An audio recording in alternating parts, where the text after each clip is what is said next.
This channel does not promote any violent, harmful, or illegal activities. All content provided by this channel is meant for an educational purpose only. Cancer Healer Center, a new beginning. এই মুহূর্তে যে খবরে নজর রাখবো, সামান্য বচসা থেকে খুনোখুনি এক প্রৌঢ়কে পিটিয়ে খুনের অভিযোগ। তারকেশ্বরের পাঁচগেছিয়া এলাকায় উত্তেজনা। মৃতের নাম রাখাল চন্দ্র ঘোষ।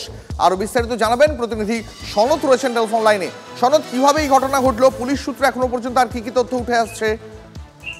দেখো দিনরাজ, ঘটনাটা ঘটেছে গতকাল রাত্রে। যে রাখাল ঘোষ যার মৃত্যু হয়েছে তিনি একজন ছোটখাটো আলু ব্যবসায়ী। তিনি গতকাল তার বাড়ি হচ্ছে তোমার রামচন্দ্রপুরে, তারকেশ্বর গিয়াছড়া নাইটা মালপারপুরে রামচন্দ্রপুরে বাড়ি।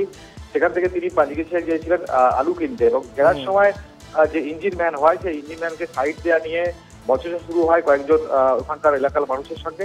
এরপরই হাতাহাতি, এবং এমন অভিযোগ যে ইঞ্জিন ম্যানের যে রড, সেই রড দিয়ে তার মাথায় আঘাত করা হয়। ঘটনাটি লুটিয়ে পড়ে তাকে হাওড়ার একটি হাসপাতালে নিয়ে গেলে সেখানে মৃত ঘোষণা করে। এরপরই কিন্তু ব্যাপক উত্তেজনা ছড়া এলাকায়, এবং গ্রামবাসীরা বিক্ষোভ দেখাতে থাকে পুলিশকে ঘিরে।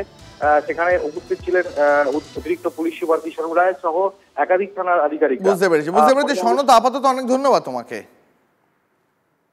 পরে খবরে নজর রাখবো, ভাঙড়ে চাষের জমি থেকে কৃষকের রক্তাক্ত দেহ উদ্ধার। পরিবারের দাবি খুন করা হয়েছে, তদন্ত শুরু করেছে পুলিশ। আরো ইন ডিটেল জানবো, প্রতিনিধি সত্যজিৎ রয়েছেন টেলিফোন লাইনে। সত্যজিৎ, দেখো, ভাঙড় 2 ব্লকের পোলেরাট থানার পাইকান এলাকার বাবলু মোল্লা নামের এক কৃষক গতকাল রাতে যখন তাকে পাওয়া যাচ্ছিল না, তখন তার পরিবারের সদস্যরা আশেপাশে কয়েকটি জায়গায় খোঁজ খবর করেন, এবং তারপরেই তারা শেষবেশ মাঠের জমিতে, বলা যেতে পারে লঙ্কা চাষের যে জমি, সেই জমিতে তাকে একটি তার পেঁচানো অবস্থায়, রক্তাক্ত অবস্থায় তার পড়ে রয়েছে দেখেন, এবং তারপরে তাকে উদ্ধার করে প্রথমে জিরেনগাছা হসপিটালে নিয়ে গেলেই ডাক্তাররা তাকে মৃত বলে ঘোষণা করেন। পোলেরহাট থানার পুলিশের অনুমান তাকে মারধর করা হয়েছিল, এবং মাথায় আঘাতের পরেই তার মৃত্যু হয়েছে। ঘটনার পূর্ণাঙ্গ তদন্ত ইতিমধ্যেই শুরু হয়েছে। ঘটনায় ব্যাপক চাঞ্চল্য শুরু হয়েছে। বুঝতে পেরেছি সত্যজিৎ, অনেক ধন্যবাদ। নজর রাখো।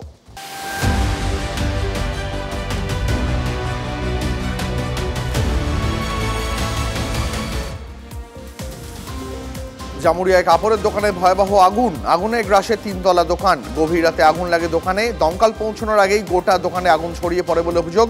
দমকলের 5 ঘন্টার চেষ্টায় আগুন নিয়ন্ত্রণে আসে। আগুন নিভলেও এখনো ধোঁয়া দেখা যাচ্ছে।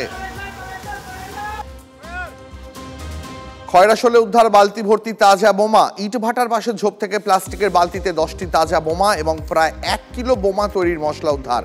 কে বা কারা বোমাগুলি রেখেছে, কি উদ্দেশ্যে রেখে গেছে, তদন্তে পুলিশ। সিআইডির বম ডিসপোজাল স্কোয়াড গিয়ে বোমা নিষ্ক্রিয় করে।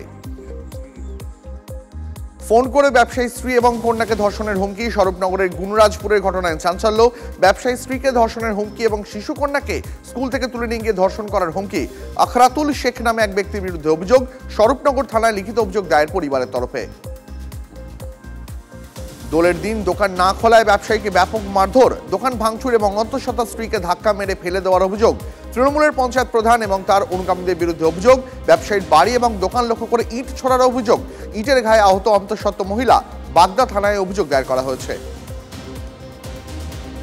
মদের আসরে অসুস্থ হয়ে মৃত্যু ধূপগুড়িতে। দোলে পৃথক দুর্ঘটনায় আহত 3 পুলিশকর্মী সহ 20।